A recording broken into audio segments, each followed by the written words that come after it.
What up, TCK Potters? I'm your host, Sky Guasco. This is episode 200, part 2 of the Candlestick Kids Fantasy Podcast. Very excited to have a second round of the 200th episode in celebration. I want to give a big shout out to everybody that was involved with part 1 of the episode, Daniel Sancato, the Commish Boys, and FF Baller UK all the way in England. This episode is going to be chock full as well. I want to bring in some new family to the TCK pod. We got our boy Fantasy Limelight all the way down from Gadsden, Alabama, coming in from the South in the U.S. Then we got the Football Fanatics in UK all the way from Liverpool, England as well. And then the one you all know and love, Lukas coming in the back half of this part 2 episode. We're going to have a lot of fun. Let's get into it. We're talking sleepers, busts, some NFL stuff, and a couple awesome TCK pod announcements. Maybe has to do with the draft guide and or the TCK pod listener league. Pay attention to the end, y'all. We've got a lot to cover, so let's get into it. All right, TCK podders, welcome in to another segment of part 2 of the 200th episode. Very excited to bring in another UK guest all the way from Liverpool, England, in the UK. Football Fanatics UK, Ari and Tom. It's really great to have you guys on. Finally, I was able to do a collaboration on your side, but this is the first time you're finally on our channel. It's long overdue. I'm very happy to have you guys. How are you doing? Yeah, mate. Amazing. Thanks for having us. Obviously, as you said, I'm Ari, the host of the Football Fanatics UK podcast. Obviously, got our Instagram over there, footballfanatics_UK, and our website, which is launched now, footballfanatics.uk.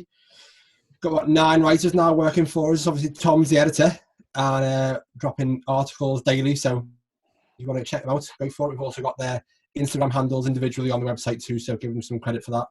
Awesome. Excellent collective going on. And we're trying to, we're doing that as well with the TCK pod. We have a lot of people behind the scenes as well, including articles on our website, tckpod.com and things. And y'all are doing the same thing in the UK. So cheers to you. That's really awesome. And Tom, I want to bring in really quick before we get into our busts. We're going to be breaking down our busts. But my man, you and I across the world share a particular passion for the early 2000s Buccaneers, and we talked about this last. And obviously, you're wearing the beanie, and I got a special present for you today. With I love that jersey. I wish I'd got mine out. I feel like I've let the side down here. No, I had to leave it as a surprise. It wouldn't be as exciting. But I was surprised to see in your backdrop. You actually have a San Francisco Giants shirt as well, which, of course, the TCK pod, for those that may not be familiar, the TCK pod stands for the Candlestick Kids, which is directly related to the Candlestick Park where the 49ers and the Giants used to play. And I grew up as a kid going to that stadium constantly watching Giants games and 49er games. And I saw a bunch of different things, Jerry Rice's last game at Candlestick Park, the stand against the Eagles, beating up the Bears when they were really good. Terrell Owens when he set the record for most catches in a game, all sorts of stuff. So it's a pleasure, man. I'm stoked to see that we got some shared content. So right on, boys. Well, let's have some fun. Per usual, we're going to go kind of a quicker segment this time. We'll definitely get you guys back on for a longer tune. But for this one, we're going to be breaking down the bus. And like we've done with everybody else, we're going to have each of you guys pick 2 different players, and we'll go down the order here, and we'll start with quarterback. Tom or Ari, I'm going to let you go first. You guys have split it up on your own. So, Ari, why don't you take it away and give me your bust at the quarterback position? So this is a bit unpopular, I think. So Deshaun Watson, I know he's a big hyped up quarterback in the league, but the way I see it is his offense is taking a downward deterioration, because the people may think that losing Hopkins is no big deal because they brought in Cooks, they brought in Cobb, but you've got a team or a receiving group now who are full of injury-prone players or people who are well past their best. And it is going to be left down to Watson to do it a lot by himself. They have got David Johnson there, but as Tom raised on our podcast a few weeks ago, the pressure is all on him now to perform because he was directly related to that trade with Hopkins. So I think there's just too much pressure on him to perform, and I think it's his first time that he drops out of the top 5 in the quarterbacks. I think I could see him down by maybe 12, 13, I think, and he's been drafted as the 6th best quarterback at the moment, is he? I think in round 5. I think he's in round 5. Mm-hmm. So I wouldn't be drafting Deshaun Watson in round 5. I cannot see anybody getting value from taking him there. Yeah, it's interesting. You mentioned that it's an unpopular opinion, and I would agree with you. Maybe it is just because he is so talented individually. Yeah. But we talk a lot on this podcast about it's less about the player, more about the situation. We know that Deshaun Watson is incredible. He's one of the most talented quarterbacks overall in the league. However, unfortunately, his team, you're right, is in a kind of a downward trajectory. We'll see what happens. Also, just to give you a little fist bump, I guess. Our boy Daniel, who's the original co-host with me here on the podcast. He was our first guest in the last episode in part 1 of 200. And we were talking about players that have higher dynasty value versus redraft value this year. And he actually picked Deshaun Watson as well. So again, long-term, we love Deshaun Watson, but this particular year, we're definitely fading him. So I think we would all agree with you on that take as well. Yeah, I think so much with fantasy is situational. Absolutely. Yeah, absolutely. Yeah. Right on. I'm going to jump into mine. I'm going to take Josh Allen, and again, perhaps not a popular opinion, but this is just a lot of question marks with Buffalo. So again, I love Josh Allen, but he's been pretty inaccurate. Just 52% completion percentage in 2018 as a rookie, and then 59% completion percentage last year. Of course, the tops in the league, Derek Carr somehow, and Drew Brees are up at like 74%. So Josh Allen's quite a bit off of that. He did throw for 3,000 yards last year, but he's still yet to throw for 300 yards in a game, which is surprising. He obviously adds a lot on the ground, but 8 rushing touchdowns as a rookie and 9 last year, I just don't think is going to hold up, which really bolsters his fantasy value. And in double the amount of quarterback carries on the ground, Lamar Jackson had just 5 rushing touchdowns. So that is something that I just don't think is going to hold up. Also, the add of Stephon Diggs looks sexy on paper, but I'm worried with no offseason, just like the rest of my arguments with these receivers. With no offseason, with no proper offseason, I'm worried about the connection with Stephon Diggs and Josh Allen in year 1 on that collection. And then secondly, bringing in Zach Moss, I think is going to be big for goal line carries. And we know that Frank Gore had a big role last year. And I think Zach Moss is a younger, better version of that at this point than Frank Gore, plus Devin Singletary and whatnot. So I like Josh Allen a lot. But if I don't get one of those top 4 quarterbacks, maybe Lamar, Mahomes, Dak, and Kyler, I'm probably going to pass on Josh Allen and Deshaun Watson as well. And I may just wait until maybe the 10th or later round to bone up on a couple other later guys. Yeah, I think we mentioned it on – sorry, go on, Harry. Sorry, Drew Brees isn't too far behind them. And I'd probably take Drew Brees in his situation over both of those two. Definitely. I think we mentioned on when you came onto our podcast that with some of your earlier on picks and even with your quarterback, you kind of want a safe option, don't you? And to me, Josh Allen wouldn't be safe. I feel like for everything you've just said there, most notably the rushing touchdowns, that's going to be really hard to replicate, especially if they've got another young running back in now who can do some more of the goal line stuff. I agree. And, of course, he's got huge upside. And you know what? If he does click with Stephon Diggs and he's got John Brown already and Dawson Knox, who I think is kind of a deep sleeper tight end. I mean, he's got some weapons. Cole Beasley got 100 targets last year. I think he could be awesome, but I'm worried this particular season because of all the question marks with Josh Allen specifically. So, okay, I guess we kind of agree on both of those quarterbacks there, Deshaun Watson and Josh Allen. Ari, we're going to kick it back to you one more time, and then we'll get to Tom for receiver and tight end. Ari, who is your bust right now in May for running back? So, again, another unpopular decision, and it is solely down to his situation and not his talent. So, Nick Chubb, I think, is one of the best running backs in the league.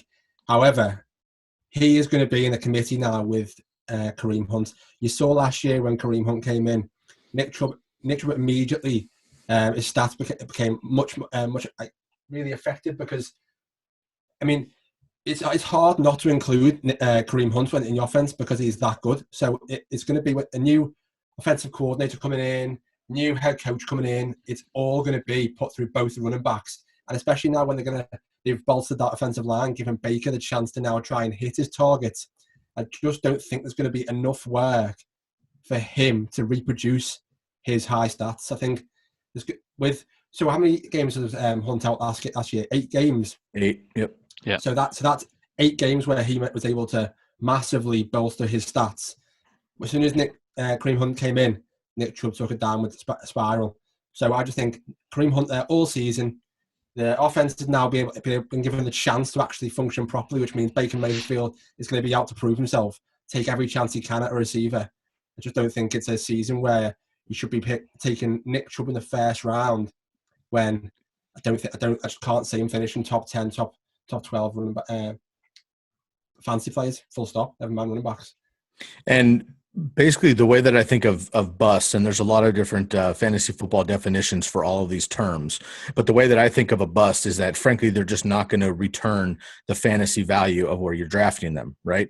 So you mentioned, I mean, Nick Chubb with Kevin Stefanski, who obviously was in charge of the Vikings last year with Dalvin Cook and even Alexander Mattison, who beasted a couple games, he could still run for 1,000 yards, and he could still have 8 touchdowns maybe, which would be awesome as your running back. But to get him as your, 7th running back off the board, maybe like back of the first round, like you mentioned, could be a little bit risky because the upside isn't there. You're basically drafting at the ceiling, which you don't want to do with players. You want to draft at the floor at least and get that ceiling. Correct. That's my only point where, again, I'm not trying to question his quality because I absolutely love him as a player, and I'm buzzing about the Browns again this year. Maybe I'm falling into a trap, but I just can't see him returning what you need out of your first round player. It happened to me a few years ago when I drafted Leonard Fournette, and he absolutely absolutely went downhill. That's your fault. You shouldn't have drafted Fournette, should you? Hey, relax, mate. But I just think there's a lot of hype around him because of how well he did last year. That's pushed his ADP so far up into the first round. I just don't think he's a first round running back in your fantasy terms. Never mind. Obviously, people can love him, and he could be one of the best running backs in the league. But fantasy terms, can't see him being up there. Yeah, I still have Nick Chubb personally in my top 10 just because the talent is there, the rushing is going to be there. They brought in Jack Conklin, an offensive lineman from Tennessee, which is not a fantasy football thing, but it's a huge hole after Joe Thomas has left that offensive line for so many years. So that's a big deal for Baker. They may even pick up another tackle or two before that to really bolster that line, and obviously they want to run first. I think a big part of the Browns, I was on the Browns hype train last year as well, and I might be again this year. The big problem with the Browns, I think they just A, they were super cocky. B, I think they relied too much on Baker Mayfield to make a play because of all those weapons. Yeah. So if they just tone it back a little bit, let Baker kind of run the ball first, work off a play action, similar to San Francisco, similar to Tennessee, similar to Baltimore, I think Baker could be quite effective. I just think they tried to let him win too many games, and he's just not that guy yet. So if they have a different scheme and they lean on Chubb, that could be it. To your point, last thing, and I'll get into mine here. Nick Chubb, you mentioned Kareem Hunt was out the first 8 games last year. Nick Chubb was the RB4 in points per game during that time. Once Chubb came in the second half of the season, Nick Chubb was RB18 in points per game, and Kareem Hunt was RB24. So both of them were RB2s essentially once Kareem Hunt came back. So again, love Nick Chubb as well, but I would agree with you that he's a little bit risky. Now, I will say this. If you're able to get Nick Chubb, I would be reaching for Kareem Hunt in the 6th round or something, because he's not just a handcuff. He's a legit backup with his own role. And if Nick Chubb were to go down for some reason, Kareem Hunt's a league winner, I think. Yeah. Awesome.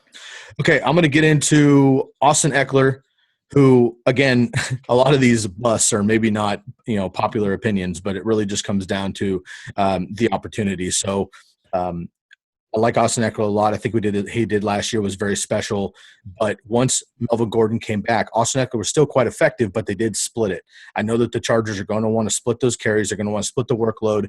They have Tyrod Taylor for now, who's a mobile quarterback, and we know that opens up lanes for running backs that run up the middle.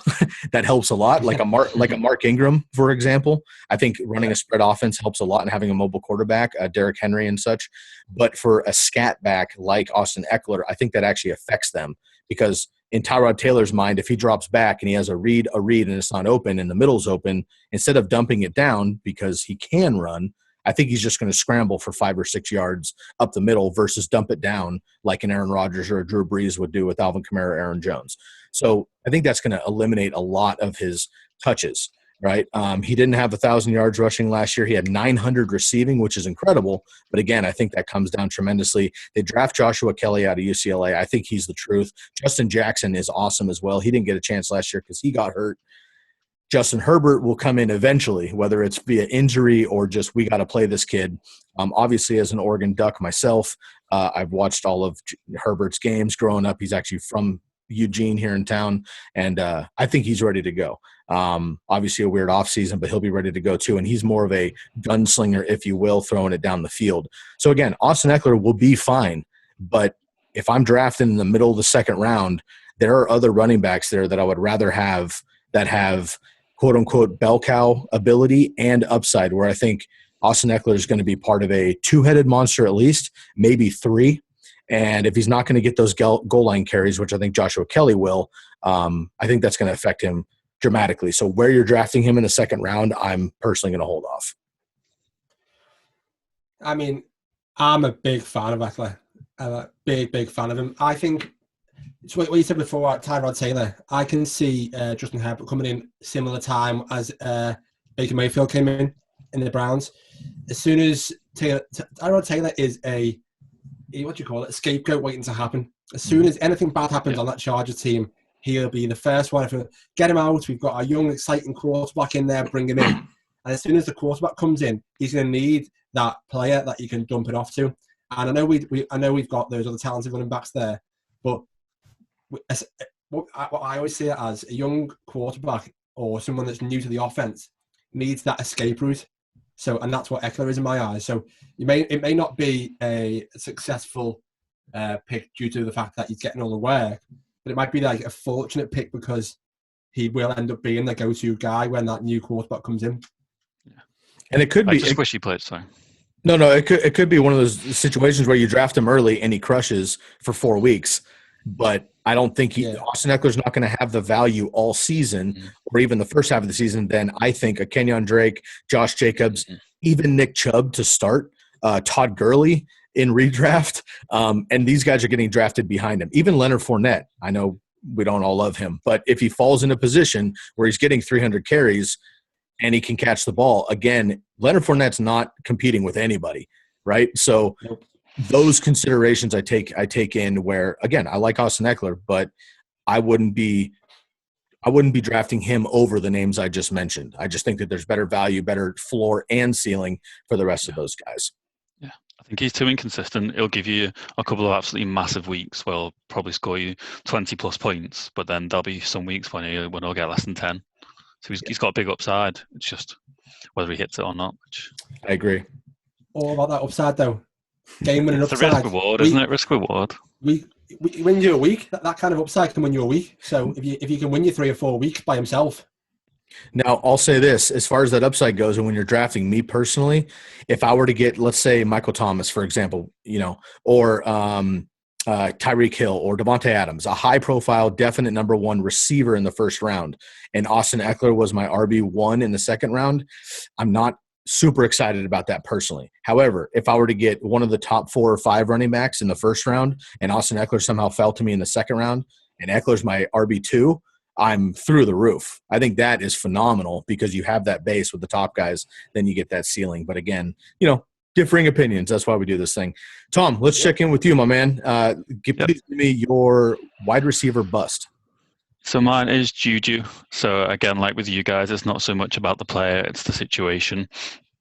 I'm worried about Big Ben and what he's going to look like coming back from his surgery. It's like the Tommy John is complicated. It's pretty tough to come back from and kind of hit the levels that you've been at previously. But he's also 39 now. We all saw the picture of what he looked like a few months ago, which, yes, is very far away from the start of the season, but he didn't look anything close to an NFL player. And then if Big Ben can't be himself and he gets injured again or he just doesn't perform very well, if they bring in Rudolph or Duck Hodges, neither of them are an upgrade and are going to make Juju any better. So again, it is mostly the situation. But then when you look at his stats last year without Big Ben, he really did struggle. So he was 58th in targets, 61st in receptions, 61st in receiving yards, and 58th in receiving touchdowns with only 3. So to me, if he's not got Big Ben or Big Ben can't be himself, there's not that much upside on Juju, and getting picked as the wide receiver 12 at the moment, I think is pretty rich for him. I agree. And again, you're talking about pretty much just upside with Juju at this point. Now, if Ben comes back healthy and Juju is who he was 2 years ago with AB, Juju's going to be a huge value, and even like the third round at this point. But I agree with you. Also, they're going to want to run the ball a little bit more to take the pressure off of Big Ben and his arm. They bring in Chase Claypool, who's a wide receiver, tight end-ish. Deontay Johnson should take a big leap. They still have James Washington. They bring in Eric Ebron in the red zone. So I agree with you, Tom, on Juju. Yeah, and to me as well, he's always going to get the number one matchup with the corners, and he's got to play the Ravens twice, the Browns twice, who both got good secondaries. I totally agree. This is something I said last season, before even Big Ben got injured. There's something I said last season. Juju hasn't proved yet. I know he hasn't been given the chance to, but proved it that he can be that wide receiver one with a fully fit quarterback. You know, we could see when Antonio Brown was there, he had all the big plays that Juju came out with. He had about 3 miles of space around him because nobody was near. They were all surrounding the rest of the receivers. Well, it was true when he was running for like 60-yard touchdowns. It's because nobody was there, because they were all covering somebody else. So no doubt he is amazing. His talent is definitely there, but we need to see that season where he is just a wide receiver one, battling out with those top corners on his own, and then he can warrant that draft capital. But until then, I wouldn't be going near him. Yeah, I agree with you guys. Now, I will say, though, if he's sitting there in the back of the third round or even falls to the fourth, I'm going to scoop him just in case. But I do agree with you at the value right now. Another one, too, is Amari Cooper for me. This is a little bit about the situation and the player. I've never been a super huge Amari fan. When he was in Oakland with the Raiders, I'm a Bay Area guy, so I watch a lot of Raider ball and Niners as well, obviously. And he will have like 2 200-yard games this year. He's going to have a game with 3 touchdowns. He's going to have a game with like 17 catches randomly, and that's super awesome for that 1 week.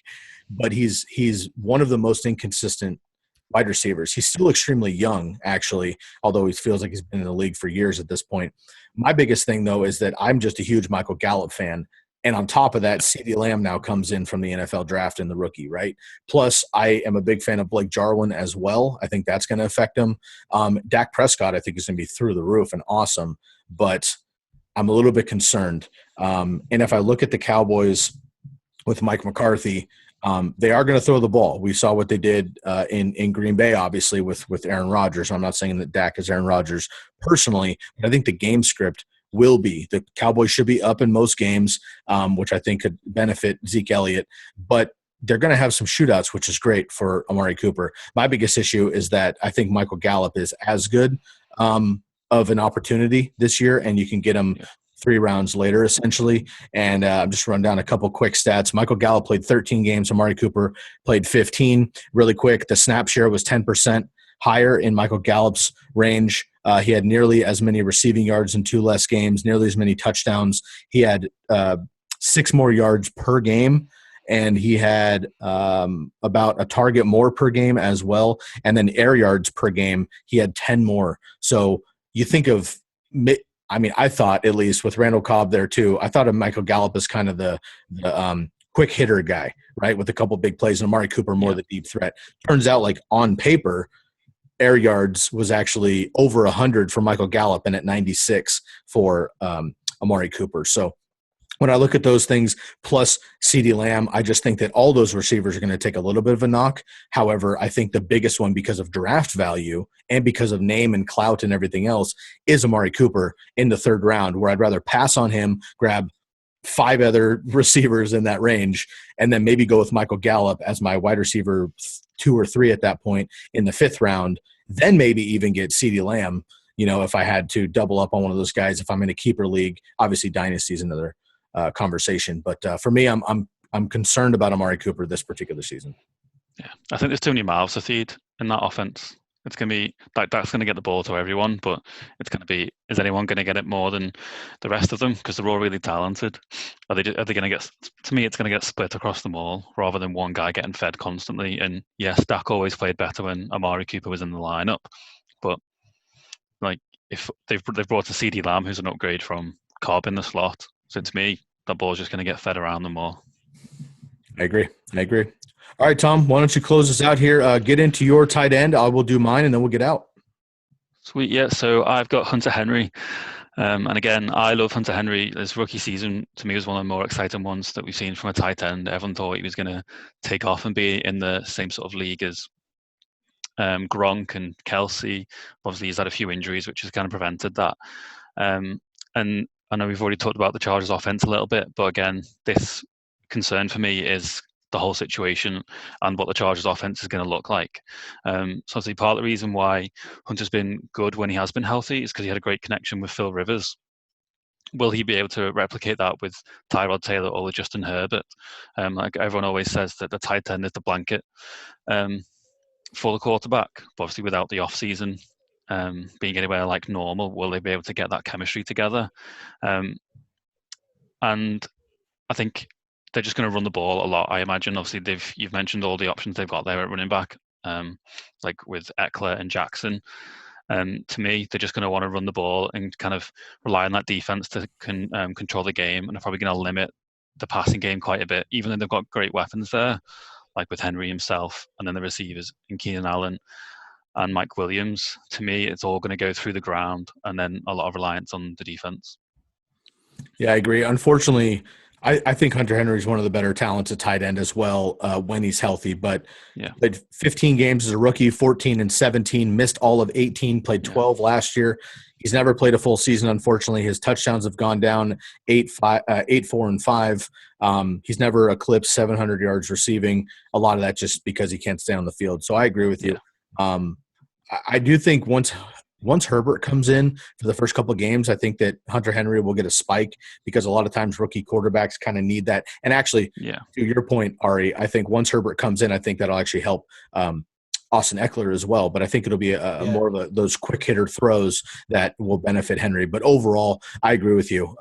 Talent-wise, I think he's phenomenal. But I do worry about the injuries, and I worry about the game script as well. That's what I was going to say then. I think Hunter Henry's performance this season completely depends on when Herbert comes in. If Herbert comes in early, then Hunter Henry could be one of the best tight ends in the league because I do think he'll need that short yardage receiver. Whereas if Tyrod Taylor takes 8 games, then Hunter Henry isn't going to be the most productive person. And where's he being drafted? I haven't seen, but he's in the 6th round as the 7th tight end. And I think really to me, unless I can get one of the top 3 tight ends with either Kittle, Kelsey, or even Mark Andrews just behind those two, I probably wouldn't touch a tight end for quite a while. Yeah, there's a few guys behind him that I would rather have in that range. Tyler Higbee. I know there's equal injury risk with Evan Ingram, but with that offense and his talent level, I would maybe take a chance on Evan Ingram over Hunter Henry. And then again, like Tom said, I'm with you that I would kick tight end till the end of the draft because I think there's still a lot of value. Tight end's not a sexy position in fantasy football, but it is getting better.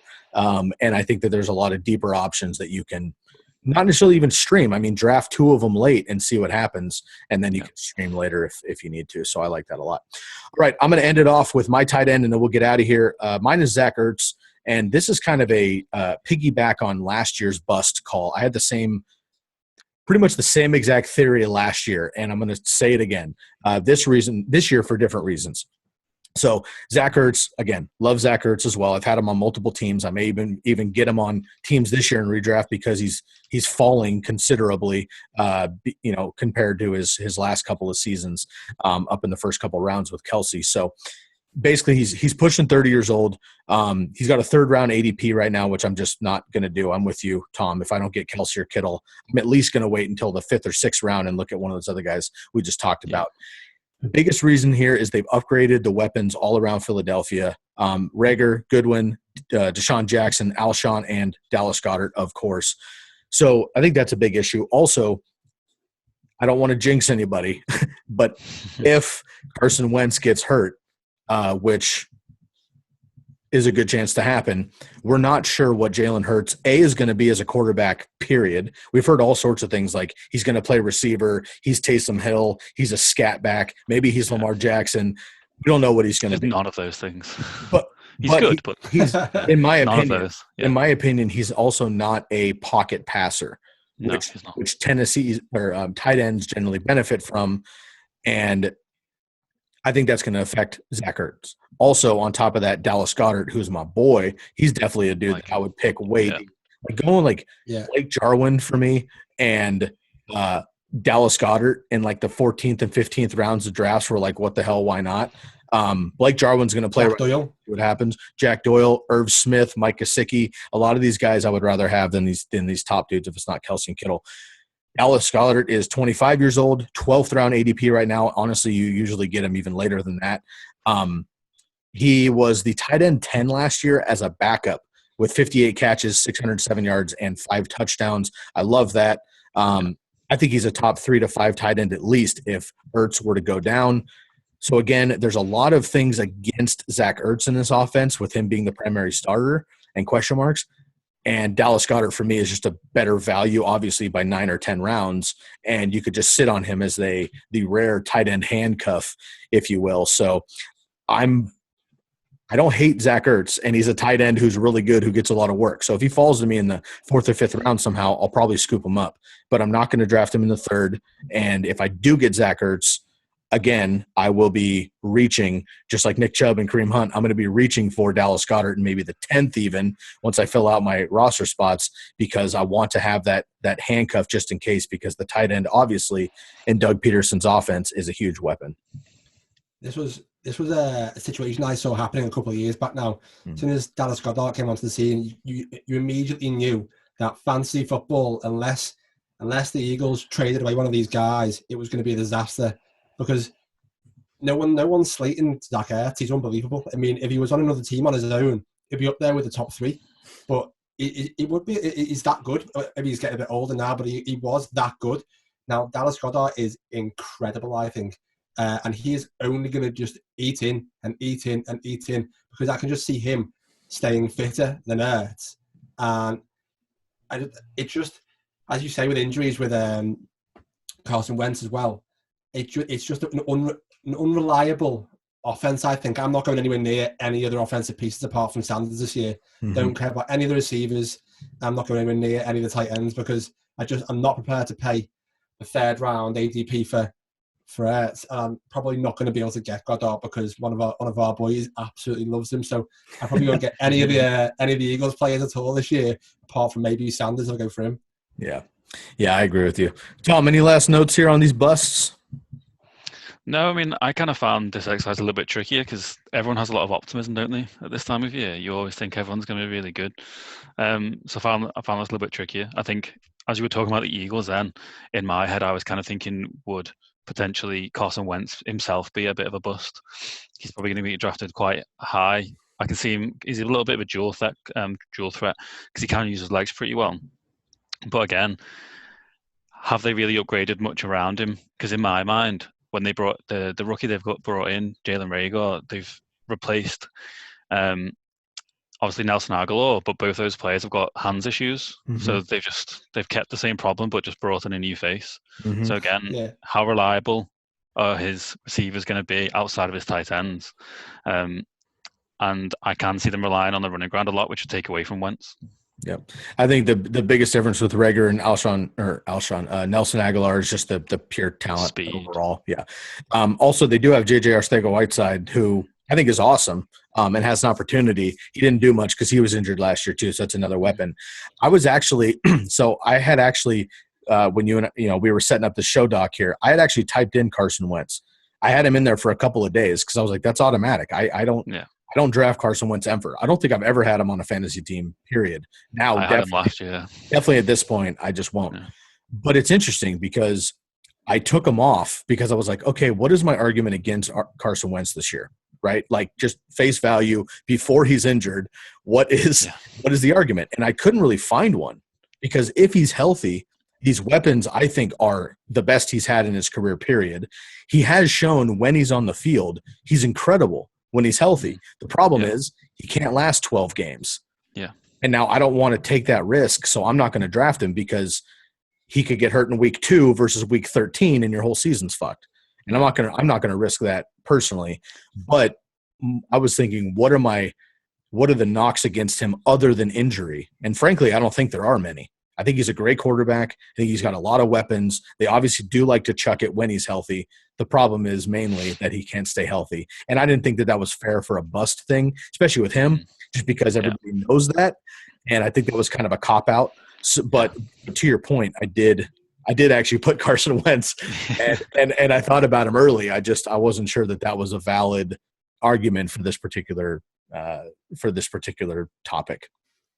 No, I do love Carson Wentz, though. I drafted him last year, and he ended up being a slight disappointment because so much around him started to disappoint, and he had no healthy receivers. Mm-hmm. So he was kind of in a tricky position from the start, but he can make some amazing plays. Mm-hmm. Like, to me, the touchdown he threw to Miles Sanders in the Redskins game last year, when he threaded it through the tiniest needle that you've ever seen, was one of the best plays of the season. And people didn't kind of realize it was a catch until about 10 seconds later. Like, sure. You saw it on the Amazon show that they did, All or Nothing. Mm-hmm. You've got the defensive players on the sideline looking up at the big screen, just like, was that a touchdown? It's just like, he can make incredible plays. Absolutely. Right on, boys. Well, thank you again. A quicker episode for this particular time, but I'm really stoked and honored to have you as a part of the 200th episode. Thank you. We've just recently started doing episodes together, but we're like a year overdue, and we've been connected online for quite a while. So really excited to be connected with you. Obviously, I did a guest spot on your podcast, which we'll be sharing with our audience as well. But before we get out of here, guys, thanks again for being a part of the 200th episode. And please let the TCK Potters know where they can find everything Football Fanatics UK. Thanks for having us for a start. We really enjoyed it. Obviously, we do have our Instagram, which is Football Fanatics _UK, our Twitter, which is FFanatics _UK, and our website, which is footballfanatics.uk. And this will be the first of many. I'm hoping, hopefully, we'll get a few more of these going. We've actually took your advice. We actually started using a bit of a schedule and started booking people in as guests. Yeah, and we got. I messaged Tom yesterday saying we've got about another 7 guests booked on now. So hopefully we'll have you on a few more times too on our podcast. We'll go on your podcast a few more times too. You got to have my co-host on, Lukas, too, man. I'm telling you, kids. Definitely.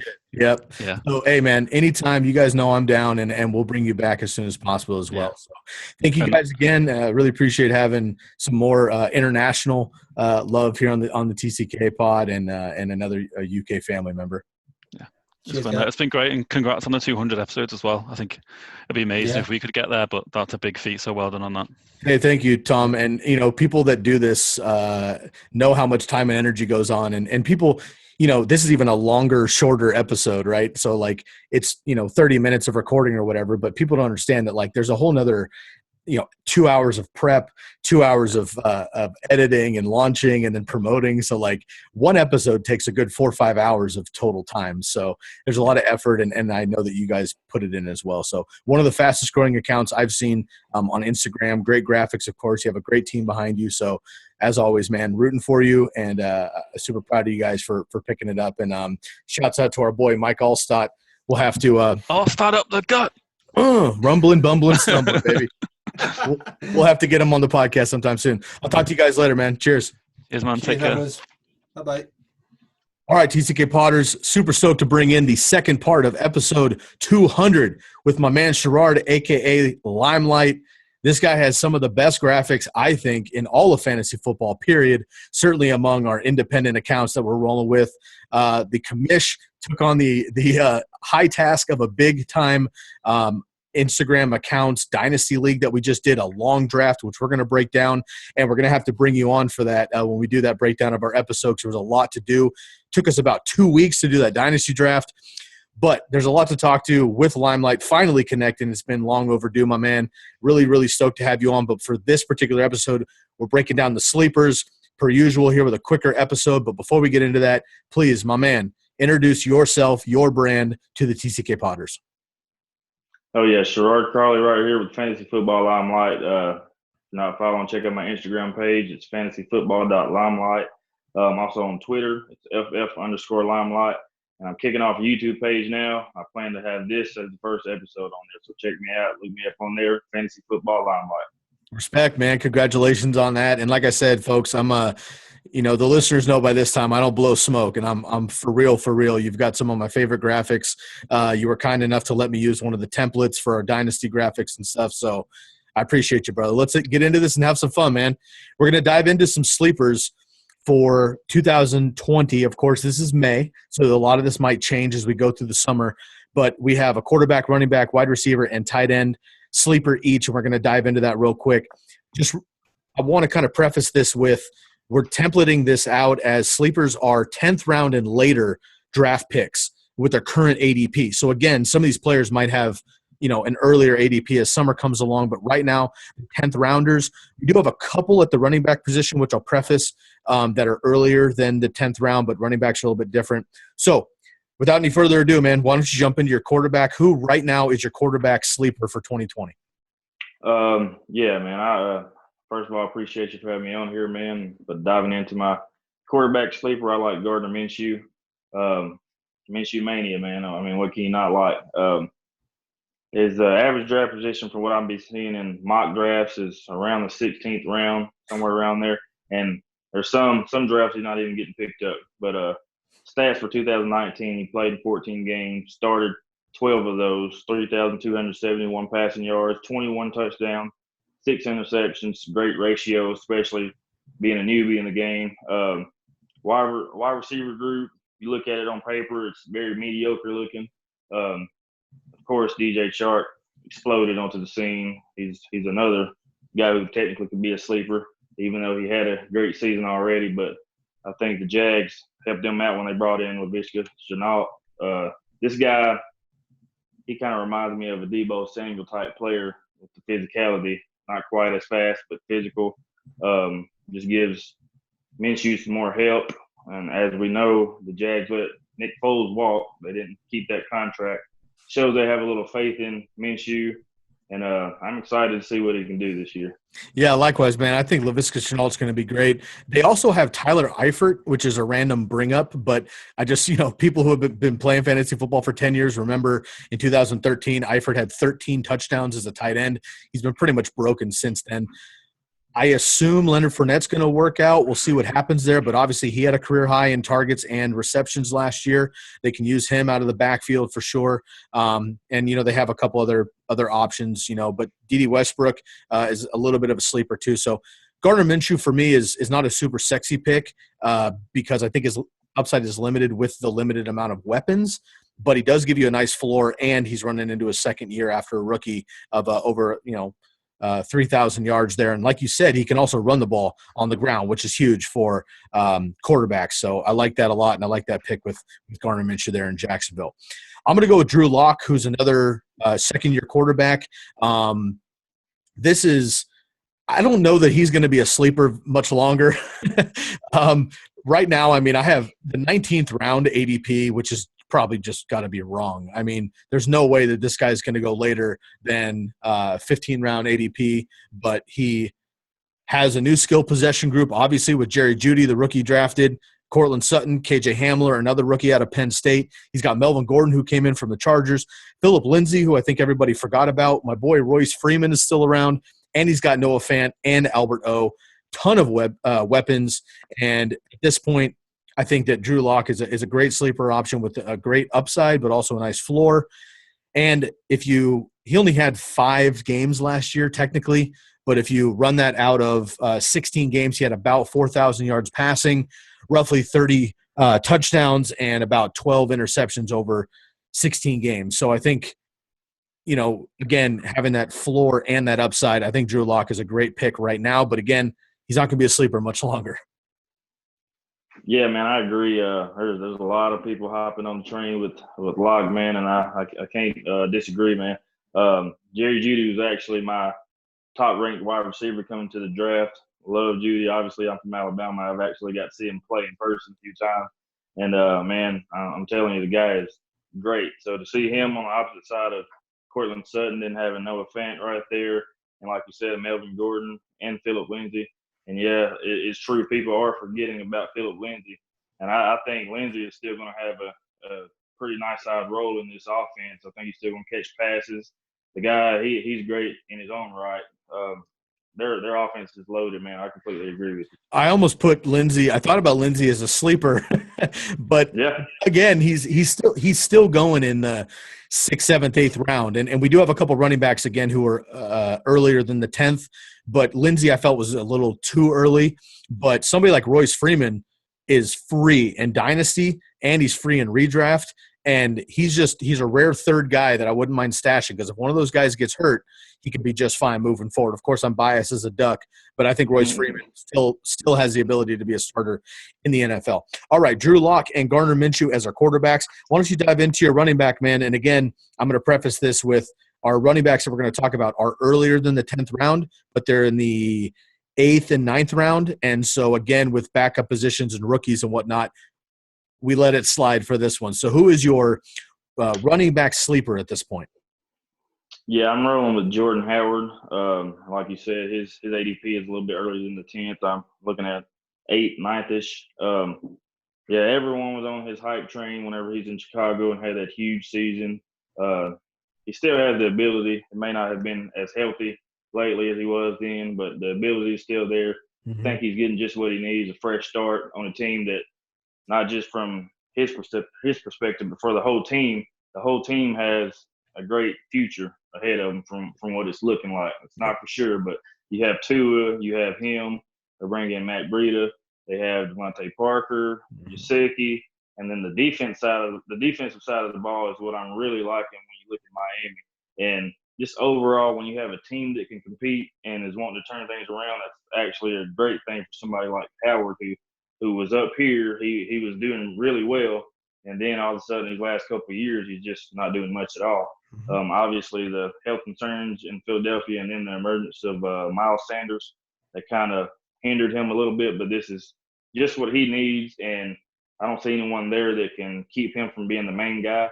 Breida is a great complimentary piece, but he's not going to be a guy that's going to come in there and take the RB1 role. So this is a great spot for Jordan Howard, and all the weapons around him. He should have a huge opportunity to bounce back. I think Breida is another guy that could potentially be a sleeper on this too, because I think Matt Breida and Jordan Howard complement each other really well, and I think both of those guys could be a starter in their own right. I know that Jordan Howard's not sexy, but he gets it done. As a rookie, he was killer for Chicago. And then Tariq Cohen showed up and they changed the offense. Trubisky ended up not being the business, so it kind of fell away from him. Last year, Nagy comes in. They try to reformat things. It didn't work out. Or, 2 years ago. And then last year, he obviously goes to Philadelphia. And you're right. I mean, he got hurt and then supplanted before with Miles Sanders. But I think people don't realize that before Miles Sanders came on and before he got hurt, Jordan Howard was doing it. So I think he's going to be just fine. I think a fresh start in Miami is what he needs. I think you're totally right there. Also, I think he and Matt Breida are going to complement each other really well. And you're right, man. That defense, which we don't talk about too much in fantasy football, but that defense in Miami is basically like going to be the new New England Patriots, I think. Maybe not for 3 to 5 years, but like they have all the staff and they have that mindset. I think they're going to be just fine. So we'll see what happens. Oh, yeah. All right. I'm going to get into my running backs. And I've got 4 names here that I wanted to bring up, but I'm not going to break them all down for sake of time, obviously. So the earlier round guys are David Montgomery and Marlon Mack, and they're both 8th rounders right now. And really it was just the idea of, like, don't forget about them. Okay, so David Montgomery kind of let people down, I think. I mean, I drafted him in the 2nd round of a dynasty league last year. I think I drafted him in another redraft league at like a 3rd round. And obviously he disappointed a little bit. But it was the offense. It was not the player. I trust the player. Trubisky's out. I don't think Foles is much better than Trubisky, to be perfectly honest with you, but I think he's going to run the offense a little bit better. They're going to have more scoring opportunities. Tariq Cohen, again, complimentary back. I think David Montgomery is definitely going to be the number 1 guy there, so I like him a lot. Don't forget about him in the 8th round. I think he could be great value there. Another one is Marlon Mack, and obviously all of the hype is with Jonathan Taylor, and rightfully so. The kid's amazing, and Marlon Mack definitely took a hit, especially in Dynasty. However, he's still young. I think he's going to be just fine. And behind maybe the number 1 offensive line in the NFL right now, he's going to get enough work as well, with Phillip Rivers having a more potent offense, more opportunities to score. And you know what? I like Jonathan Taylor just like everybody else, but not every rookie pans out. I'm not going to hex him, but not every rookie pans out. So Marlon Mack might have some stealer value at the 8th round. Another couple names just deeper. Anthony McFarland. Booger McFarland's son out there in Pittsburgh. He's way down on the depth chart right now, but James Conner can't stay healthy. Jalen Samuels has his own role, and I don't believe in Benny Snell. That's 15th round. And in the 18th round right now, DJ Dallas, the rookie in Seattle, could have a great opportunity. Rashad Penny's not going to cut it, I don't think, with his injuries. He may even start the league on the PUP. And Chris Carson, I absolutely love, but again, he had a pretty drastic injury at the end of the year last year too. They bring back Marshawn Lynch. So if they don't bring back Marshawn and Rashad Penny is not ready to go, Carson is the only one in front of DJ Dallas, who's a similar running back, a ground and pounder that they love in Seattle. So 4 names: David Montgomery, Marlon Mack, Anthony McFarland, and DJ Dallas, all in the later rounds there. So I think that the potential for those later guys is a great opportunity for all of those running backs. Yeah, I'd say I agree with you, man. McFarland, I've actually taken him in one of my dynasty leagues. Obviously, the concerns with Connor, and as you said, Snell hasn't panned out. He doesn't look like he will pan out. And Samuels is basically another complimentary piece. So McFarland could get opportunity if Connor goes down, and I completely agree with that. Same thing with DJ Dallas. Yeah. Penny can't stay healthy.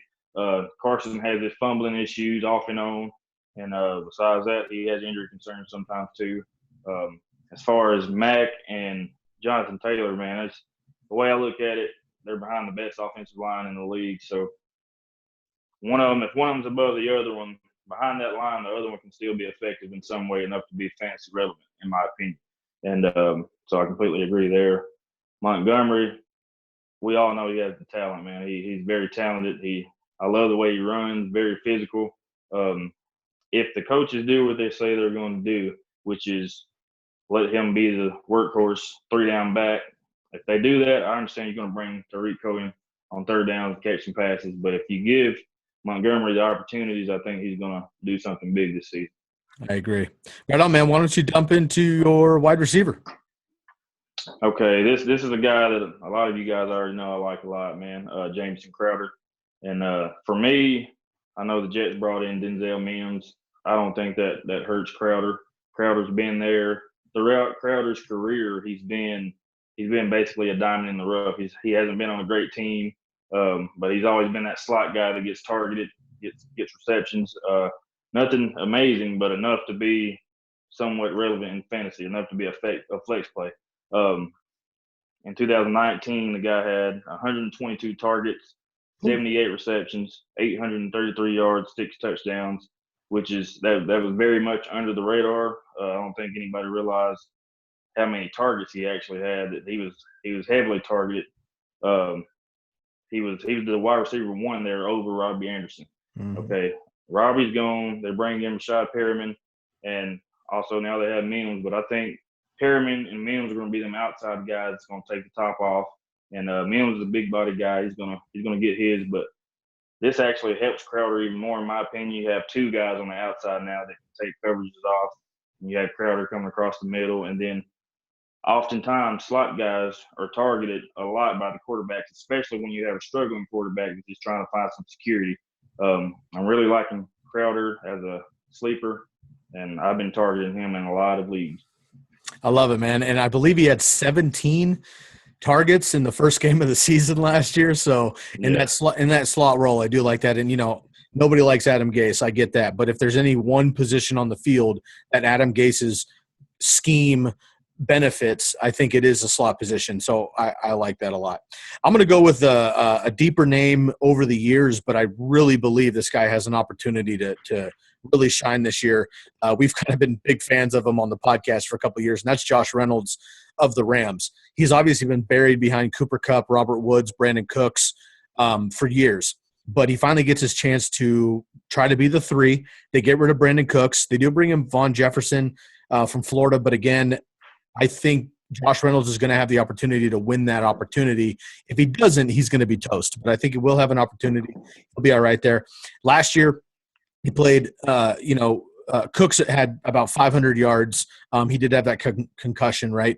But if Reynolds is able to kind of slot in as that number 3, similar player to Cooks, obviously not as fast necessarily, but similar. Cooks was a 1,000-yard receiver. with the Rams as the number 3 because they just throw the ball so much. And I think that Josh Reynolds has that ability. And again, he's in the 15th round right now, basically free in all formats. So I highly recommend you pick him up. And I just want to read a quick quote from Sean McVay, which I think means a lot in regards to Josh Reynolds. And it was, quote, "We would not have made the move for Brandon Cooks had it not been for the confidence we have in Josh Reynolds," end quote. So obviously there's a lot of coach speak this time of year. I usually don't buy into shit like that, but it matters. That kind of stuff matters. They let a very, very good wide receiver walk this year in Brandon Cooks because they do have a guy behind him, and they drafted Von Jefferson, I understand. But nonetheless, they were believing in Josh Reynolds. So I think Josh Reynolds is free right now, and I think that he could definitely slot in as a 1,000-yard receiver there for the Rams. And again, if Cooper Kupp, who's been hurt over the years, or Robert Woods, who's been hurt over the years, gets injured, he's all of a sudden the number 2 in a high-flying offense, or what should be. I think that could be a great opportunity there for the Rams. Let's jump into the tight ends, man, and we'll get out of here. Why don't you give us your tight end sleeper? Sounds good, man. As an Atlanta Falcons fan, I'm going with my guy Hayden Hurst. ADP around the 11th round, give or take right now. Obviously, he's filling the shoes of Austin Hooper. Last season, you can see Hooper with the tight end number 1 through the first, I think, 6 weeks or so. The guy was just balling, man, and Hurst has an opportunity to fill directly in those shoes. Now, I'm not saying he's going to put up Austin Hooper numbers, but if you actually look at their measurables and all the metrics, you can actually say that Hurst might actually be a good bit more athletic than Hooper is. Now, Hooper, what he does everything right. Now, it's yet to be seen if Hurst will do everything right because in Baltimore, he was in a 3-headed tight end committee, so he didn't get that opportunity. But now the opportunity is here.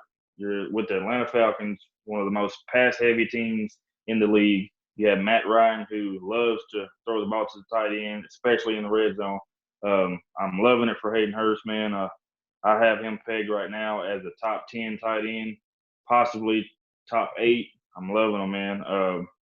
So, like I said, this is just opportunity. And as I've always said, in fantasy football, opportunity is everything.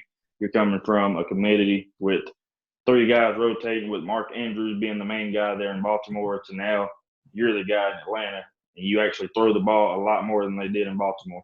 So I'm loving it for Hurst, and I think he could have a huge season.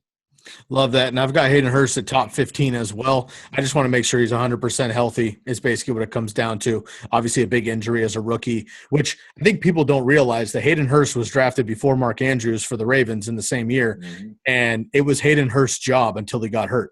Once he basically broke his foot, he missed the rest of the season. Mark Andrews came out of nowhere, and obviously he's Mark Andrews now. But Hayden Hurst was that number 1 guy originally for the Ravens. I love that call. All right, man, I am going to go with my boy Blake Jarwin. I've done a lot of talk about Blake Jarwin here on the podcast. This one just makes sense. Again, 15th round ADP, which is ridiculous. I think that's going to change once the summer comes around. But Jason Witten, longtime Cowboy, obviously he's out of town. He goes over to the Raiders for some reason. That's another conversation. But last year, Jason Witten, pushing 40 years old, had 63 receptions on 83 targets, 529 yards, and 4 touchdowns. Okay, Blake Jarwin in the same season had 31 receptions on 41 targets, 365 yards, and 3 touchdowns with a long of 42. So if you combine those, you're looking at about 900, almost 1,000 yards and 7 touchdowns on about 100 receptions. Now, I know you can't just squeeze player production together, but the reality is Blake Jarwin and Jason Witten combined last year for 124 targets in that Cowboy offense. That is tremendous work for a tight end. And in fantasy, we all know that it's kind of a barren wasteland after the top couple of guys. Blake Jarwin is somebody that I'm absolutely comfortable with waiting. If I have to punt the position, waiting till the 12th plus round, Blake Jarwin is a guy that I'm willing to take a risk on. I'll probably grab another one in Ian Thomas and Irv Smith, Hayden Hurst if he falls that far, but he probably won't. Mike Gesicki, somebody like that, and see what happens with some of these guys developing. But Blake Jarwin is a guy that I'm confident in. Younger, better version, stretch the seam. The only maybe the negative, I guess, for Blake Jarwin right now is CeeDee Lamb came to town, which I know kind of messes up the entire passing scheme for the Cowboys. I don't know that I believe that. I just think that CeeDee Lamb's going to affect maybe the receivers, Amari and Gallup likewise. But I don't know that he messes with Blake Jarwin too much. I think he's still going to get his just because tight ends and slot receivers are different positions overall. I also think that there's a big position now that all of the defensive strategy is going to be to stop these three incredible receivers. I think that opens the opportunity, especially in the red zone, for a big body like Hayden Hurst. Obviously, this helps Zeke, I think, as well. And Dak Prescott is through the roof right now on ranking. So I think this helps everybody. Also, they gave a vote of confidence in Blake Jarwin with a 3-year extension worth $24.5 million. 9.25 of that is guaranteed, so they obviously believe that he can make it happen. Blake Jarwin is my deep sleeper for tight end, but he's in general one of my favorite sleepers overall, I think, at any position. How do you feel about Blake Jarwin just in general as far as a deep tight end grab? Yeah, I like him a lot, actually, man. I agree with what you said just a second ago.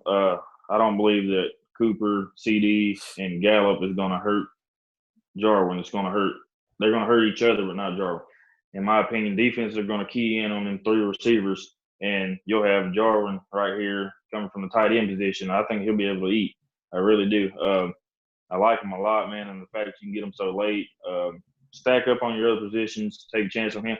There's several guys at the tight end position late that you can grab, and you know you're going to hit on somebody. I agree. I mean, you're going to hit on somebody, and if not, you might hit on more than one. This past season, it was like that with me for Mark Andrews. I took him at the back end of every one of my drafts. I was big on him. Turns out I had Hunter Henry and Mark Andrews, and what happened with Hunter Henry? He got hurt. And when he got hurt, I had Andrews. When he came back, I had both of them. You have trade bait, or you have 2 of them. You can put one in the flex. I mean, it works out, man. And I love Jarwin, and I'm loving Dak right now, man. Like Dak has tons of weapons now, man. I completely agree with you. I agree with you. And not to talk quarterbacks or rankings per se, but I mean Lamar and Mahomes are in their own stratosphere, but. For me, it's no question. Like Kyler, Deshaun Watson, Russell Wilson, Drew Brees, I love them all. It's no question to me who's number 3, and that's Dak Prescott. Like he's in his own tier. It's like Lamar and Mahomes, Dak, and then like the other top couple guys for me personally. So I think that's a lot. Sure. Awesome, man. I appreciate you breaking it down. Like I said, this is a quick segment. We're definitely going to be bringing you back on for longer segments. And really quick before you go, I wanted to let you know that I'm wearing this hat specifically. And for anybody who's a baseball nerd like myself, this hat right here is a 1934 Boston Braves hat, which doesn't mean anything yet. But the Boston Braves became the Milwaukee Braves, who eventually became the Atlanta Braves, and that is kind of my Southern connection, if you will. I know you're a big Falcons fan. I don't have any Falcons memorabilia, unfortunately. I hope to get a Julio jersey someday.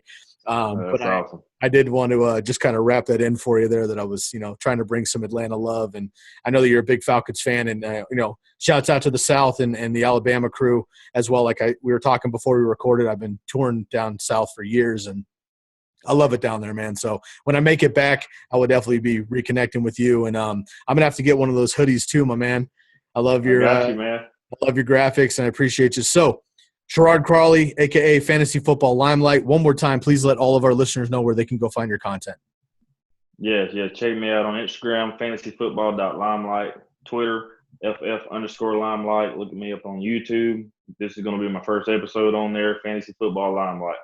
I appreciate you like always, man. Appreciate you having me on. Appreciate the connection on Instagram we have. Appreciate everything, man. I got you, man. Let's do it again soon, and I'm really, really looking forward to breaking down this big-time Dynasty League. Yo, the Fantasy Regime Dynasty League is nuts. We're going to have to do that on another episode, but Limelight, always a pleasure, my man. Take care. Yes, sir. I appreciate you, man. All right, TCK Potters, we have made it to the last segment of the 200th episode. Lucas, really, really great to have you on always, and we have made it to 200 episodes, my man. Obviously, you have been a huge integral part of this podcast and this brand overall over really nearly the last 100 episodes.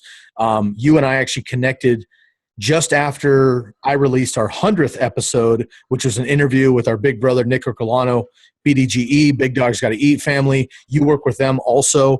And I would like you to kind of tell the listeners quickly just a couple-minute version of of how you found out about me and then overall found out about the brand, how you reached out, and how you and I connected, because I know we've gone over this a while back, but I think it's important that people realize that you and I met through the scene and have created this connection, which has really built the brand over the last 100 episodes, because this is like what TCK is all about.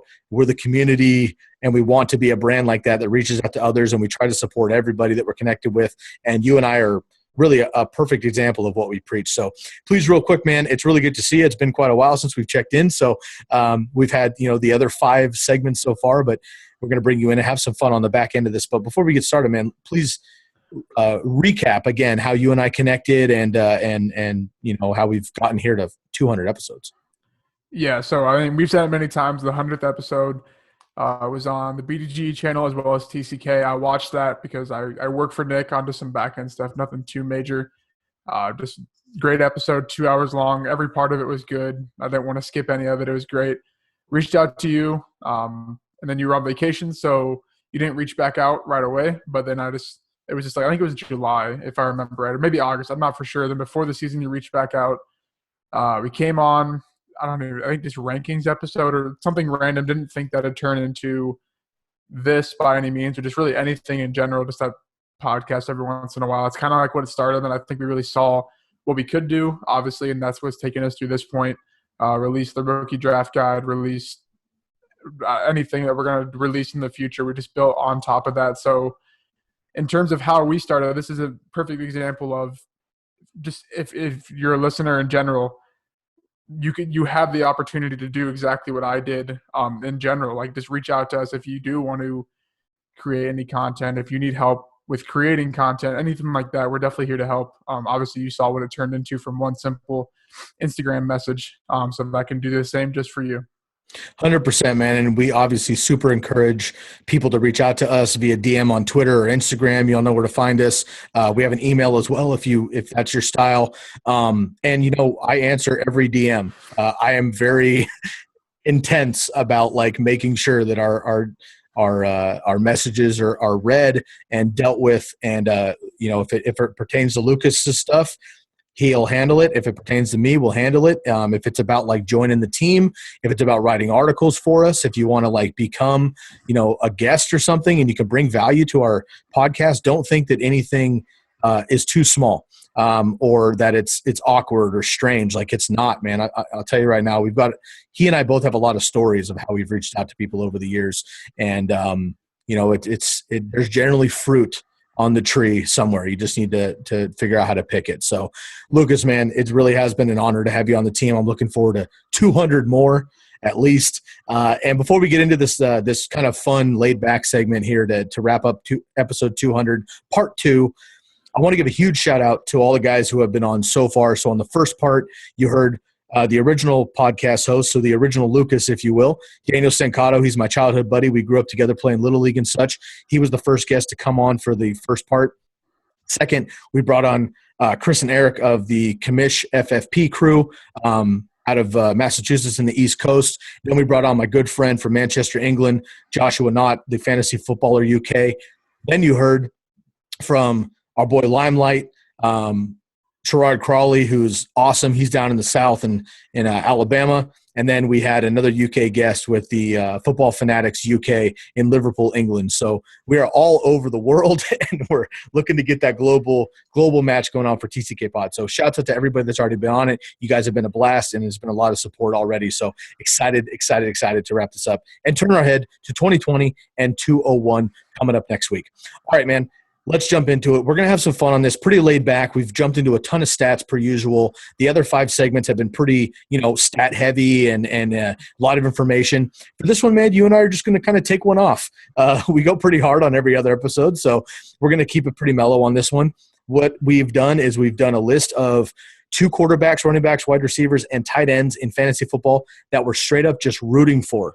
Not a lot of statistical breakdowns. This isn't even necessarily on our fantasy teams or anything. These are just guys as players that we're rooting for one way or another.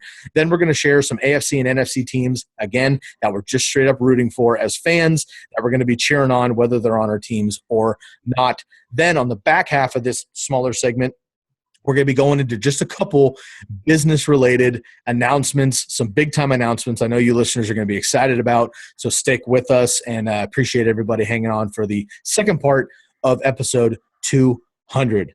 All right, man, that's probably the longest intro we've ever had on the podcast, but without any further ado, let's jump into this. Again, we're not breaking down stats. I just want to hear 2 quarterbacks in fantasy football that you're rooting for and why.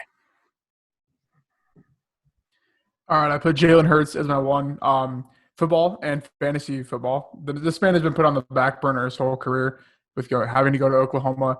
People saying he's a bad quarterback when he put up X amount of touchdowns. It was close to Joe Burrow, but not at the point. And then now he comes to the Eagles and he's the backup. So I'm just rooting for him to find something on that team, whatever that may be. I don't know. I'm not going to project injuries or nothing, so I just hope that he can sort of, I don't know. I don't want to say Lamar Jackson, but something like that to where he just proves people wrong. And then my next one is Drew Lock. I'm not saying he's going to be good. I've told people I'm not doing that. I'm not projecting a good season. I don't project anything for the Broncos, but I have to root for him to be good or else I'll just have another sad season with Denver and no quarterback, so I'm rooting for him. I love it, man. I love it. You got to have some homer bias. You know what I'm saying? That's awesome. My quarterbacks, I'm going to go with Matty Stafford, man. I think he's going to be great in fantasy, but I think he's been severely underrated. He's rarely had weapons. Obviously, he had Calvin Johnson forever. Now he's got Baby Tron with Kenny Golladay. A lot of good weapons. But the dude played with a broken back, my man, and he fucking crushed anyway. I've always liked watching him play. I wish he was on with better weapons his entire career because I really think he's a top-tier talent in the league. And I think the Lions this particular season, assuming everyone stays healthy, including him, could be up there again. So I'm rooting for Matt Stafford in general. And then Marcus Mariota, again, kind of the same thing with Jalen Hurts. He's got a long road ahead of him. Derek Carr is going to be the starter for the Raiders. I'm going to save my takes on Derek Carr for another time. But Marcus Mariota, I think, has got a pretty rough run of the league so far. This is my homer pick. Obviously, I'm a Duck. I mentioned that a lot. I live down the street from Autzen Stadium here in Eugene, Oregon. Went to the University of Oregon. Love Marcus Mariota. I watched all of the snaps in college. Great athlete, even better person. And with injuries and just what the Titans did with him as a teammate and not that he was treated bad, but just the style, Marcus never really made it. I think a fresh start in Las Vegas once Derek Carr doesn't work out, I think would be great for Marcus Mariota. So I'm really rooting for him, and I hope that Mariota gets another chance there in Las Vegas. All right, man, let's go to running backs. Yep, my first one, J.K. Dobbins. The full breakdown of him will be 2 weeks. So 2 weeks from today or a little before 2 weeks, we're going to be giving our running back strength of schedule. You'll see why I'm all over J.K. Dobbins in terms of football, redraft, dynasty, whatever the case may be. We'll break it all down. This man can just play, and he fell into a great landing spot. I think that it's going to be hard to stop this team yet again compared to last year. So he's going to be super fun to watch. And my next one is Le'Veon Bell. Just please get Adam Gase off this team. He's going to continue to prove people wrong in fantasy when he's still a top 15-ish running back, and people don't believe in him. He does this every single year, and it usually works out. So not that I like the whole hold out for not the contract and stuff, but I'm just rooting for him to keep proving people wrong behind Adam Gase. I love J.K. Dobbins, and I'm willing to love Le'Veon Bell once again, but I will not do it if Adam Gase is his coach, period. I'll leave it at that. My running backs are Joe Mixon and Jeff Wilson Jr. That's right, folks. The second running back for the 49ers, Jeff Wilson Jr. For those of you who haven't checked your stat card yet, he is my dog. Love me some Raheem Mostert, but I love Jeff Wilson equally. I think he is the second talentedest running back on the 49ers behind Raheem Mostert. I've gone on record multiple times. I don't believe in Jerick McKinnon. I don't think Tevin Coleman is that good either. So I like Jeff Wilson to get a shot eventually. Love him, rooting for him. That's my 49er pick. And Joe Mixon, he's holding out as of this podcast. He'll be fine. They're going to pay him, obviously. He'll be fine. Behind that offensive line, I want to see what he was supposed to do last year. Joe Burrow, the hype of the Bengals, what they're able to do now with T. Higgins and A.J. Green potentially coming back, a new offensive line, a better defense. I think Joe Mixon could really, really surprise this year, so I'm rooting for him as well.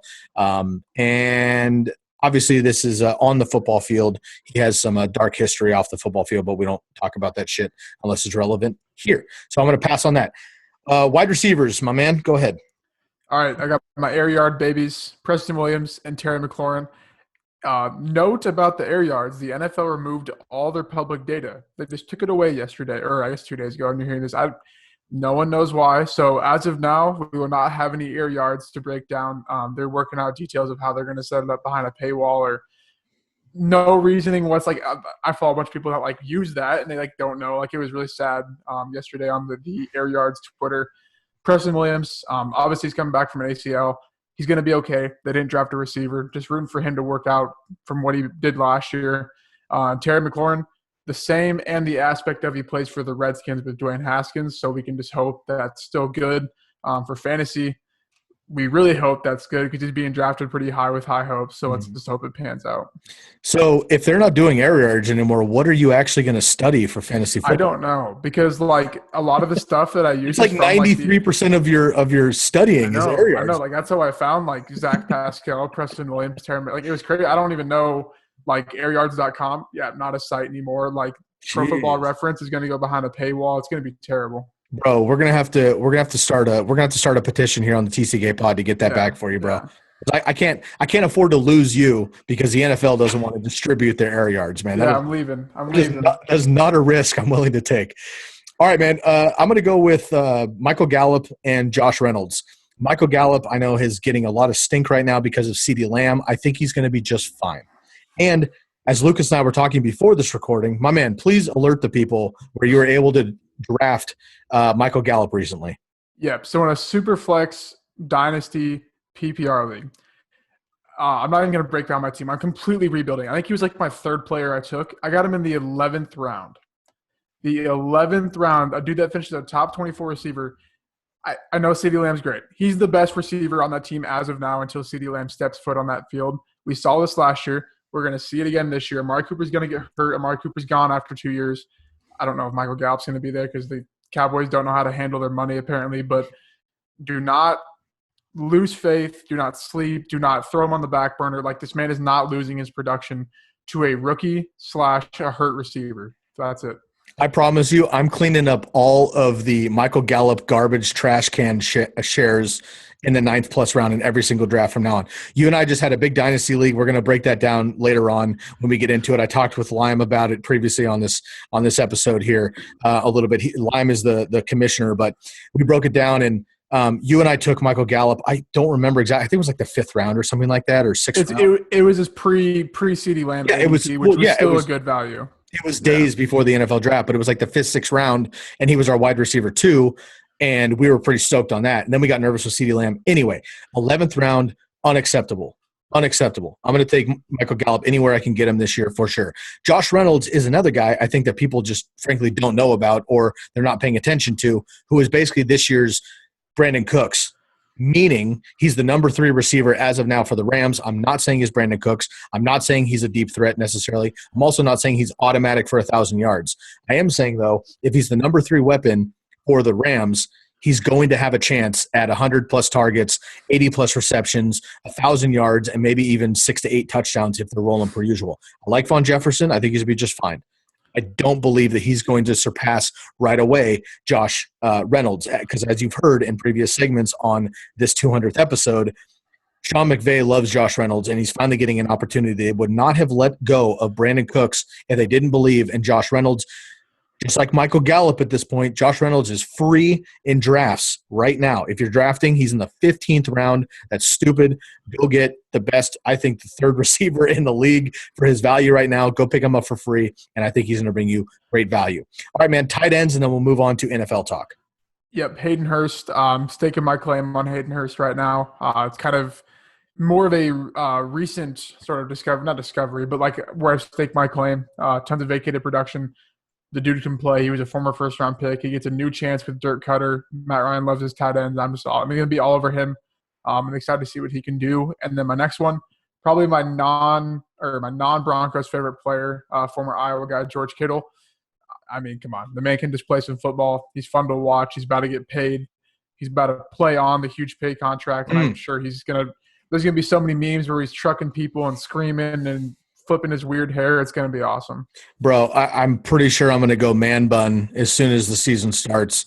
And I think I'm going to name the man bun like GK85 or something. Like that'll be the name I of like it. which will be fire. So I hope you're right, man. Obviously, I'm a Niner. I'm stoked on George Kittle and that offense in general this year. I'm fired up for George Kittle for show. He's one of my favorite players in the league. All right, rounding it out, I'm going to go with Blake Jarwin. My guy, yours is Hayden Hurst. I'm going to stake my claim with Blake Jarwin.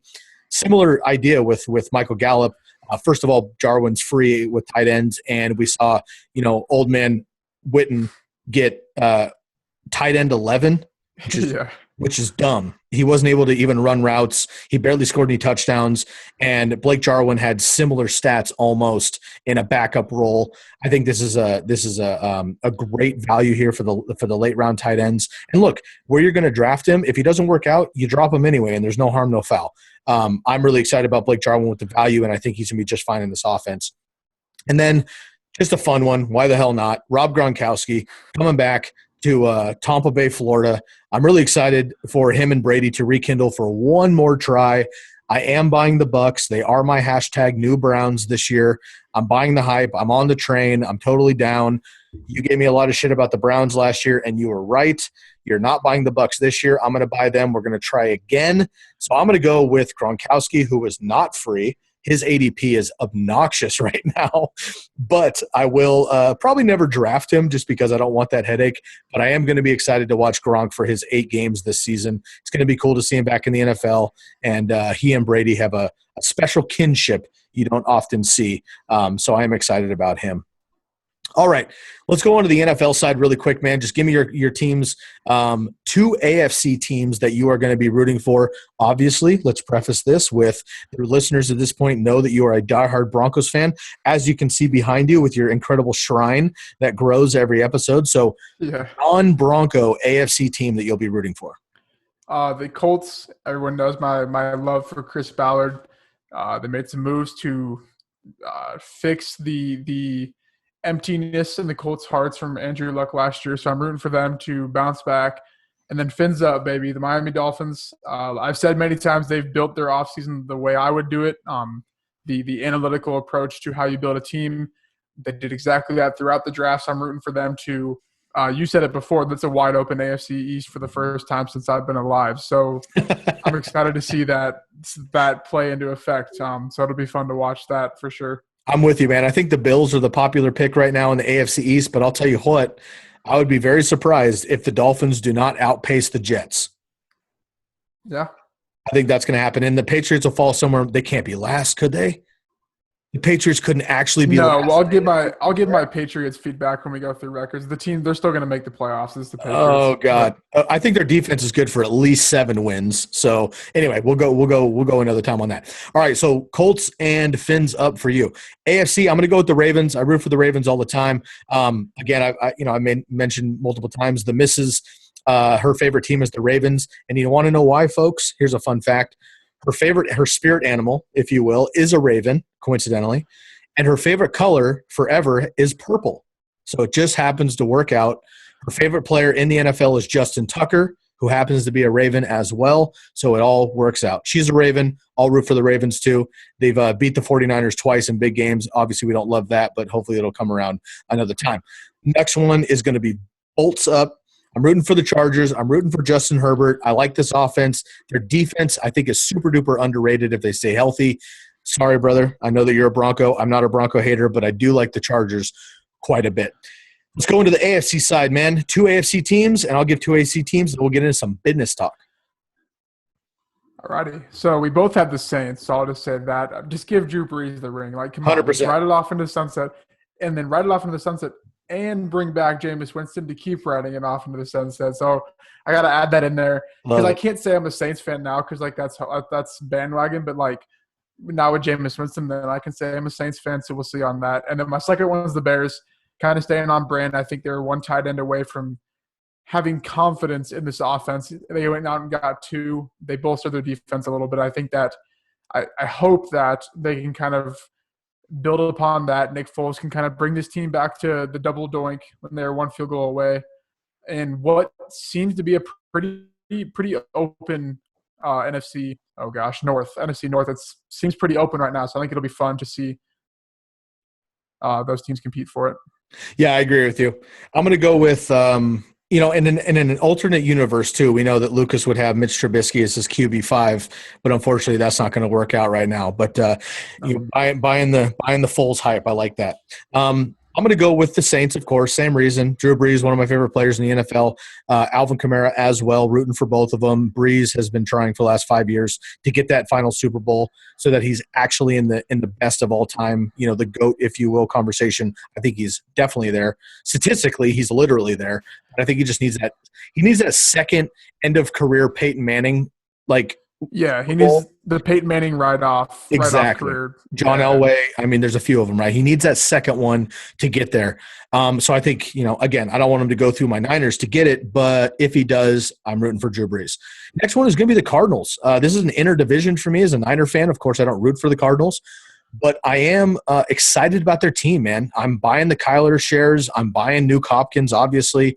Kenyon Drake, I'm super high on. He's actually my RB7 right now. Their defense is getting a little bit better. I think they're going to surprise. And you know what? I don't know if it's a bold take or not, but I think the Cardinals are going to actually surpass the Rams this year in that division. Niners and Seahawks are in another class right now, but I think the Cardinals could actually beat up on the Rams a little bit and actually take the third position in what I think is the toughest division in football, which is the NFC West. So Cardinals and Saints for me. All right, man, we've got a few minutes left here. I quickly want to make some cool, fun announcements. Now, we're not going to go crazy on what exactly is going to be fully entailed with this, but we're going to break the ice. We're going to stir the coffee, if you will, with this, and we're going to kind of just get the tinglers out there. I'm going to let you kick off the first one, and I'll take the second one. The first announcement is we have officially decided that the TCK Pod Draft Guide. So we know about Lukas's rookie draft guide that you best have got a free copy of. If you didn't, you were blowing it. So I hope you got one of those. The TCK Pod Draft Guide is officially going to be dropping on July 6th.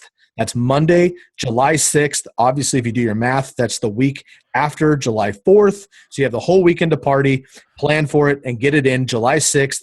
The TCK Pod Draft Guide is dropping. We have another announcement in that month, which I will take. But for now, Lukas, please let us know a little bit. Give us a teaser of what we can expect for the TCK Pod Draft Guide.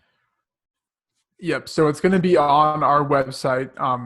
I don't want to make it sound like we're making the website restricted. We kind of are, but it's not like we're not trying to we're making money. We're not trying to oh, this is only for the money. We're not about that. So it will be on our website. It just makes it easier for me, for Sky to run it through there and not have to worry about adding something else on. So it's going to be, we're going to get as many player write-ups as we can get done. They're probably already done throughout our notes that we have. I'll just organize those better. We'll have our preseason rankings, dynasty, rookie, redraft. I played best ball a little bit, so maybe some best ball on there. Bust, sleeper, breakout, write-ups, anything else like that. We'll probably have some exclusive videos, maybe some strategies, maybe some, live streams that you can be access to in there, something like that. And then we're going to have, I don't want to say what they are, but all my Excel sheets that I've already been working on, that I am still working on, that I'm going to continue to working on. I have a lot of cool ideas how I want to approach that. I'm not going to give it away because I don't want you to steal my ideas. So you'll have more information on that as we kind of go through the off season up until then. So that is going to be the draft guide part, July 6th. And then also attached with that, there'll be different tiers for how we sort of sell. I hate saying the word sell, but sell you our stuff. So in season will be attached with that on the website. So you'll be able to package that together if needed. There'll be different tiers, like I said. We'll have our weekly rankings, just like we did last year. We just feel like we spent a lot of time on them last year, and then we're going to be spending even more time. Hopefully I can get in the ECR Fantasy Pros competition. So you'll have access to those. With that, you will have access to either a Discord or a Slack or any group messaging app that we're going to choose that will be just us two, and then whoever else joins in it. You'll have exclusive access to asking us if you should do this trade, make this waiver, start sit, whatever. We'll be right there with those notifications on. A weekly live stream that'll be through that, or maybe YouTube. I think we can restrict it a little bit. And then all my weekly Excel sheets with, maybe air yards. We'll see how that plays out. Matchups, how I do I'll put the receiver next to the corner they're going against and their stats they've allowed per game, stuff like that. So you'll be able to see how I kind of evaluate all my decisions weekly, how I did it last year, how I'm going to do it this year.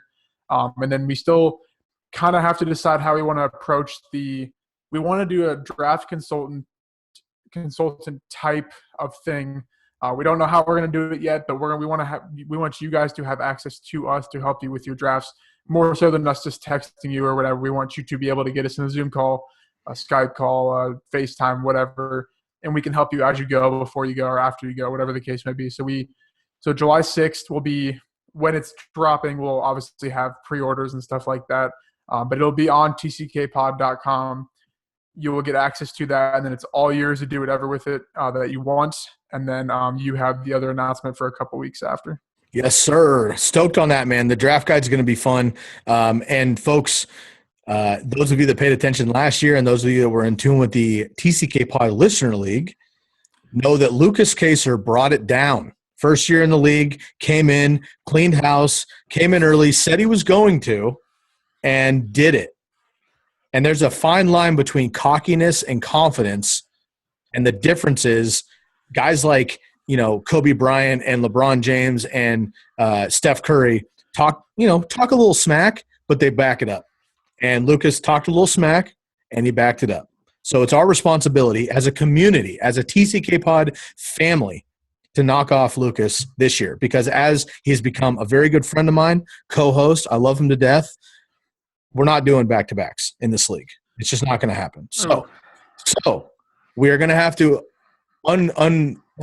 overthrow him. And when we are going to start doing that is July 20th. 2 weeks after the draft guide comes out, July 20th, 2 weeks, 2 Mondays after, we are going to start taking official submissions to the TCK Pod Listener League. Once again, this year we're going to do something special. I haven't worked out all the kinks, so I don't want to divulge too much information because we got to figure it out. But let's just say there's going to be more than one league. I don't know how many leagues. I don't know how we're going to do it per se. There's going to be more than just one league. Last year we had 12 participants. Lukas and I, of course. We met the commish crew through that, and that's obviously spawned a wonderful relationship. We had a handful of listeners. We had a handful of OG friends and supporters. Our back-end buddy, our homie Paul, who handles the website for us on the back end, he was in the league, or is in the league as well. There's a lot of people involved, and we only had 12 last year. This year we're going to open it up to at least 2 leagues, maybe more potentially. So some of you have been reaching out to me already, and the answer will be July 20th is when we're going to officially open submissions. I don't know how the submissions are going to go down 100% yet. There's talks between Lukas and I. We're still trying to figure it out that maybe if you purchase a draft guide, you might be automatically submitted into the listener league. You may be entered into a raffle. There might be different terms. Again, there's a lot to figure out. It's only May, but we're excited to announce that the draft guide is going to be dropped on July 6th, and the TCK Pod Listener League submissions are going to open July 20th. July is a big month for us. We're going to be breaking down each position for a whole week itself. Like quarterback week is going to be a whole week, and we're going to be knocking those out, and then we're going to get into heavy draft season. Obviously, in August, we have some really special, super awesome guests coming in for bigger interviews that month. We're going to just keep cooking. If you've been with us throughout the spring after the Super Bowl, coming into the summer, you're in tune with what we're doing, and I really appreciate the support. But I'm telling you all right now, we're just getting cooking.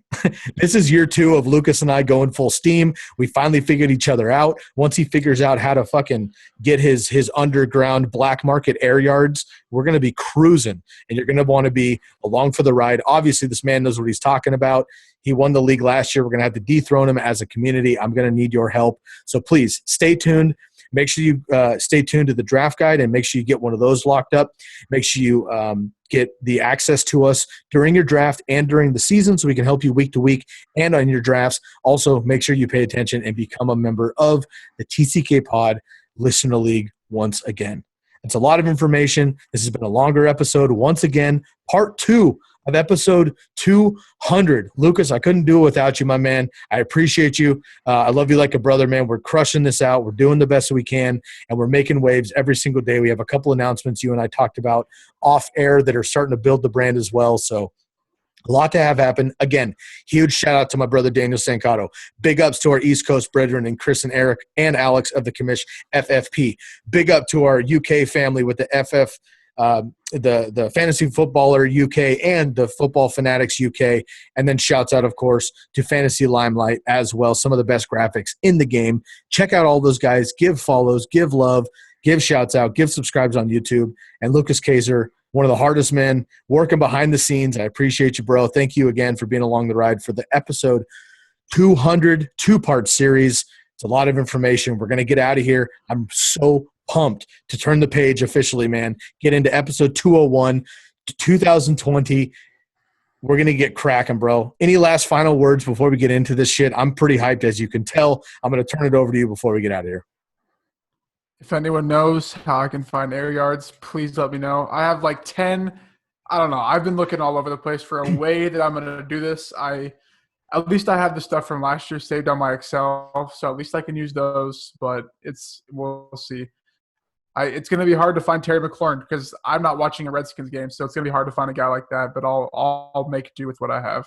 Love it. Somebody get some black market. Someone get this man some black market air yards, please. I need him to be fully focused, and I'm worried that he won't be if we don't get those air yards. Sure. Also, I just thought about this. I'm putting out there one-time offer only. Anybody that's able to get me a Jeff Wilson Jr. 49ers jersey, signed or not, free draft guide, free position into the TCK Pod Listener League, and some one-on-one draft advice from me for your drafts all summer long. Hook it up with one of those Jeff Wilson Juniors. Also, Lukas, are you still after an Emmanuel Sanders, or are you good now? Well, see, the thing is, guys, if you're still watching on YouTube up there, I have you need an updated one. He didn't respond to me on Twitter last year when he got traded, so I'm probably going to tweet at him again because now I need a Saints one. I don't know. I don't have any room to put it in. I'll probably just remove the flag if it happens because I got the Cortland Sutton one there. I need to get Emmanuel Sanders helmet. We'll get it figured out. I won't be in an apartment much longer, so I'll have an actual setup when I get out of an apartment. But, yeah, I need Emmanuel Sanders. Not in fantasy, though. Do not draft him in fantasy, but I need him, his signed stuff. Hear that, ladies and gentlemen? Jeff Wilson Jr., 49ers, Emmanuel Sanders, Saints. 200 episodes in the books. Lukas, always a pleasure, never a chore. I really appreciate y'all. Let's have some fun. Bless up. That'll do it for episode 200, part 1 and part 2 of the Candlestick Kids Fantasy Podcast. Huge appreciation to all of our guests, Daniel Stancato, the Commish Boys, FF Baller UK, Limelight, Football Fanatics UK, and Lukas Kaiser, everybody being a part of part 1 and part 2 of the 200th episode of the TCK Pod. Hey, before we get out of here, I just want to give a huge personal thank you to everybody that's been supporting this podcast for the last 2.5 years, 3 seasons worth. 200 episodes is a lot of work, y'all. We've been through some ups and downs. We've had our trials and tribulations. We're going to have more. That's just what happens. But we've grown a lot. We've learned a lot. We're learning every day, and we have some great, great opportunities in the pipeline that we're very excited to share with y'all. So thank you, everybody, for tuning in to episode 200 of the Candlestick Kids Fantasy Podcast. Make sure, of course, to subscribe to the YouTube channel if you haven't already. Share with your friends and your family. Leave a comment below. Please let us know what you like and what you don't like, what you want to see in 200 more episodes, what you enjoyed from the first 200 episodes. And also, please make sure to leave a rate and review on the podcast wherever you're listening as well.